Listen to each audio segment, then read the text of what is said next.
Oke, kali ini kita akan membedah sebuah kasus yang sangat menarik tentang bagaimana satu ayat saja dalam sebuah teks keagamaan bisa jadi pusat perdebatan sengit soal peran perempuan di dunia politik.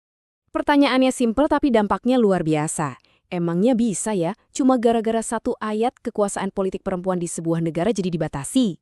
Nah, inilah inti dari penelusuran kita. Yuk, kita selami lebih dalam.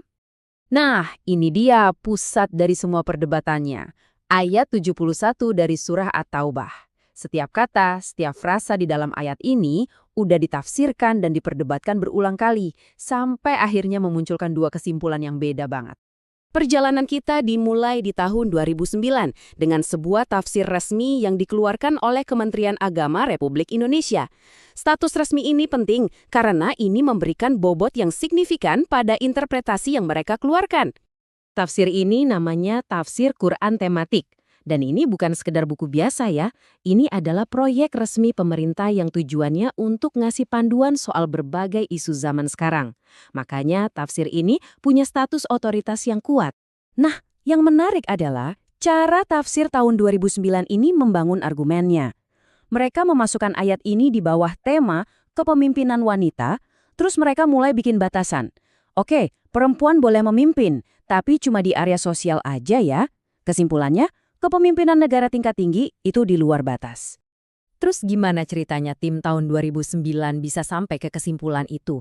Mereka nggak asal ngomong loh. Ada bukti-bukti spesifik yang mereka ajukan untuk mendukung argumen mereka. Ini kutipan langsung dari tafsirnya. Coba deh perhatikan cara mereka membingkai peran perempuan. Meskipun kepemimpinan sosial diizinkan, itu nggak boleh sampai mengganggu apa yang mereka sebut tugas-tugas yang lebih penting, yang secara jelas didefinisikan dalam lingkup rumah tangga. Untuk memperkuat posisinya, tafsir ini menggunakan dua pilar utama. Pertama, kisah Ratu Bilqis yang mereka gambarkan sebagai contoh kegagalan kepemimpinan perempuan dari sisi keimanan.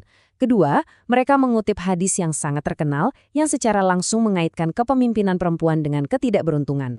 Dan inilah kesimpulannya, jelas dan gamblang.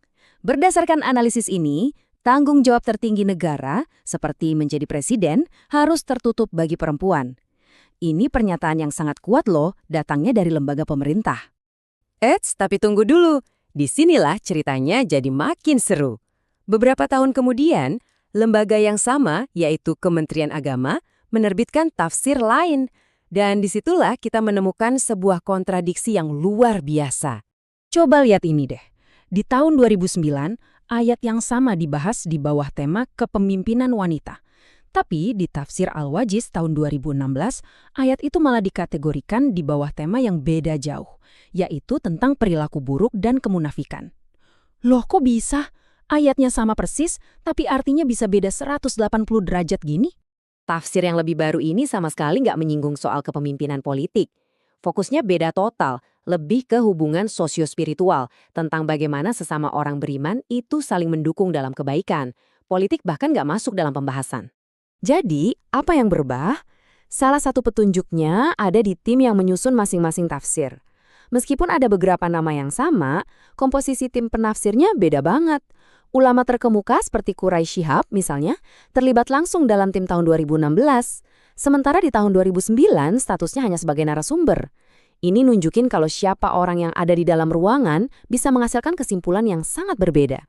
Nah, dengan adanya dua tafsir resmi yang saling bertentangan, gimana cara kita menemukan makna yang sebenarnya?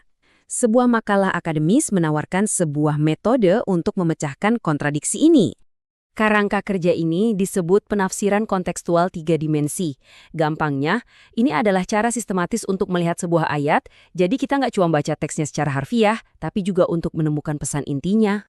Prosesnya dipecah jadi 3 langkah simpel. Pertama, analisis teksnya. Apa sih arti sebenarnya dari kata-kata yang dipakai? Kedua, pahami sejarahnya. Apa yang sedang terjadi pada saat ayat itu diturunkan? Dan ketiga, temukan pesan intinya atau maghza, yaitu prinsip abadi yang coba disampaikan oleh ayat tersebut. Oke, sekarang mari kita terapkan kerangka kerja ini pada ayat kita dan lihat apa yang kita temukan. Inilah saatnya kita memecahkan misteri ini. Kuncinya ternyata ada di satu kata, aulia. Tafsir tahun 2009 mengartikannya sebagai pemimpin, tapi analisis linguistik seperti yang ditunjukkan dalam makalah mengungkapkan bahwa makna utamanya adalah penolong atau pelindung dalam konteks saling mendukung dalam keimanan. Ini tentang hubungan komunitas, bukan struktur politik. Konteksnya jadi makin jelas kalau kita lihat ayat-ayat di sekelilingnya. Ayat sebelumnya membahas tentang kaum yang ingkar, sementara ayat sesudahnya menjelaskan tentang pahala surga bagi yang taat. Ini menempatkan ayat 71 kita pas di tengah-tengah pembahasan soal ibadah dan komunitas spiritual. Sama sekali nggak nyambung dengan siapa yang boleh jadi presiden. Oke, kita udah menelusuri tafsir, kontradiksi, dan analisis linguistik.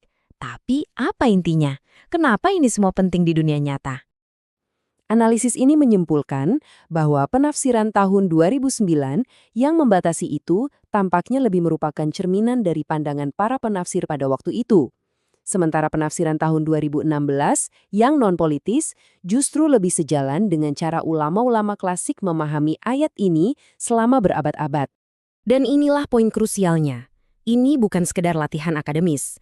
Ketika sebuah penafsiran, apalagi yang membatasi hak, mendapat stempel persetujuan resmi dari pemerintah, itu bisa membentuk undang-undang, mempengaruhi kebijakan, dan memperkuat bias di masyarakat. Ide itu punya konsekuensi. Ini bikin kita mikir kalau sebuah penafsiran resmi yang berpengaruh saja bisa sangat bertentangan dengan dirinya sendiri dalam waktu kurang dari 1 dekade, kira-kira gagasan mapan apa lagi, keyakinan yang kita anggap biasa, yang mungkin perlu kita lihat kembali dengan kacamata baru. Terima kasih sudah menyimak.